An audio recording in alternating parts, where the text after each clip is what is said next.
James and the Giant Peach, Chapter 19. "Look!" cried the centipede, just as they were finishing their meal. "Look at that funny, thin, black thing gliding through the water over there." They all swung around to look. "There are 2 of them," said Miss Spider. "There are lots of them," said the ladybug. "What are they?" asked the earthworm, getting worried. "They must be some kind of fish," said the old green grasshopper. "Perhaps they have come along to say hello?" "They are sharks!" cried the earthworm. "I'll bet you anything you like that they are sharks, and they have come along to eat us up."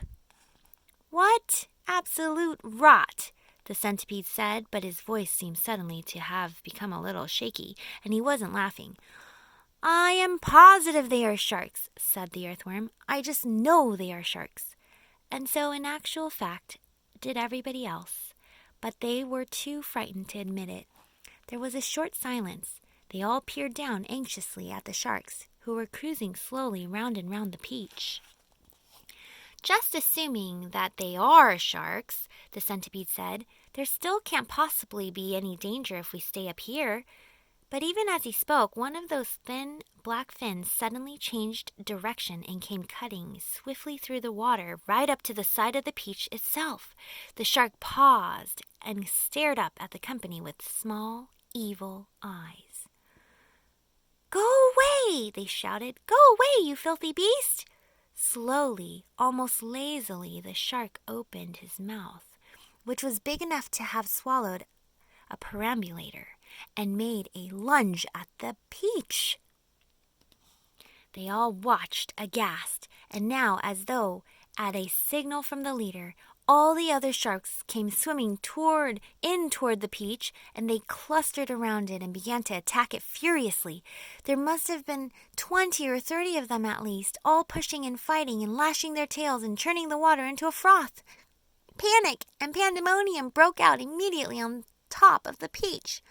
"Oh, we are finished now," cried Miss Spider, wringing her feet. "They will eat up the whole peach, and then there'll be nothing left for us to stand on, and they'll start on us." "She's right," shouted the ladybug. "We are lost forever." "Oh, I don't want to be eaten," wailed the earthworm. "But they will take me first of all because I am so fat and juicy and I have no bones." "Is there nothing we can do?" asked the ladybug, appealing to James. "Surely you can think of a way out of this." Suddenly, they were all looking at James. "Think!" begged Miss Spider. "Think, James, think!" "Come on," said the centipede. "Come on, James. There must be something we can do." Their eyes waited upon him, tense, anxious, pathetically hopeful. That is the end of Chapter 19. Chapter 20. "There is something that I believe we might try," James Henry Trotter said slowly. "I'm not saying it'll work." "Tell us!" cried the earthworm. "Tell us quick!" "We'll try anything you say," said the centipede. "But hurry, hurry, hurry!" "Be quiet and let the boy speak," said the ladybug. "Go on, James." They all moved a little closer to him. There was a longish pause. "Go on!" they cried frantically. "Go on!" And all the time while they were waiting, they could hear the sharks threshing around in the water below them. It was enough to make anyone frantic. "Come on, James," the ladybug said, coaxing him. I'm afraid it's no good after all," James muttered, shaking his head. "I'm terribly sorry, I forgot. We don't have any string. We'd need hundreds of yards of string to make this work." "What sort of string?" asked the old green grasshopper sharply. "Any sort, just so long as it's strong." "But my dear boy, that's exactly what we do have. We've got all you want." "How? Where?" "The silkworm!" cried the old green grasshopper. "Didn't you ever notice the silkworm? She's still downstairs. She never moves. She just lies there sleeping all day long, but we can easily wake her up and make her spin." "And what about me, may I ask?" said Miss Spider. "I can spin just as well as any silkworm. What's more, I can spin patterns." "Can you make enough between you?" said James. "As much as you want."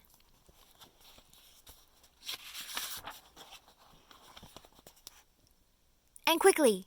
Of course. "And would it be strong?" "The strongest there is. It's as thick as your finger." "But why? What are you going to do?" "I'm going to lift this peach clear out of the water," James announced firmly. "You're mad!" cried the earthworm. "It's our only chance." "The boy's crazy." "He's joking." "Go on, James," the ladybug said gently. "How are you going to do it?" "Skyhooks, I suppose," jeered the centipede. "Seagulls?" James answered calmly. "The place is full of them. Look up there." They all looked up and saw a great mass of seagulls wheeling around and round in the sky. "I'm going to take a long silk string," James went on, "and I'm going to loop one end of it around a seagull's neck. And then I'm going to tie the other end to the stem of the peach."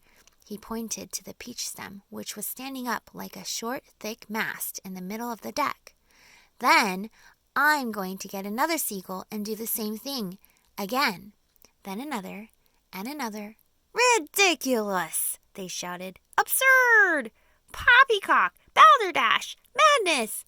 And the old green grasshopper said, "How can a few seagulls lift an enormous thing like this up into the air, and all of us as well? It would take hundreds, thousands." "There's no shortage of seagulls," James answered. "Look for yourself. We'll probably need 400, 500, 600, maybe even 1,000, I don't know. I shall simply go on hooking them up to the stem until we have enough to lift us. They'll be bound to lift us in the end. It's like balloons. You give someone enough balloons to hold, really enough, then up he goes. And a seagull has far more lifting power than a balloon, if only we have the time to do it. If only we are not sunk first by those awful sharks." "You're absolutely off your head," said the earthworm. "How on earth do you propose to get a loop of string around a seagull's neck? I suppose you're going to fly up there yourself and catch it?" "Oh, the boy's dotty," said the centipede. "Let him finish," said the ladybug. "Go on, James. How would you do it?" "With bait." "Bait? What sort of bait?" "With a worm, of course. Seagulls love worms. Didn't you know that? And lucky for us, we have here the biggest, fattest, pinkest, juiciest earthworm in the world." You can stop right there," the earthworm said sharply. "That's quite enough." "Go on," the others said, beginning to grow interested. "Go on." "The seagulls have already spotted him," James continued. "That's why there are so many of them circling around." "But they daren't come down to get him while all the rest of us are standing here. So this is what—" "Stop!" cried the earthworm. Stop! I won't have it. I refuse. I. Be quiet," said the centipede. "Mind your own business." "I like that. My dear earthworm, you're going to be eaten anyway, so what difference does it make whether it's sharks or seagulls?" "I won't do it."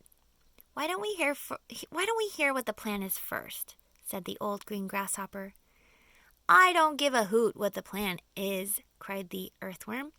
"I am not going to be pecked to death by a bunch of seagulls." "You will be a martyr," said the centipede. "I shall respect you for the rest of my life." "So will I," said Miss Spider, "and your name will be in all the newspapers. Earthworm gives life to save friends." "But he won't have to give his life," James told them. "Now listen to me. This is what we'll do." And that is the end of chapter 20.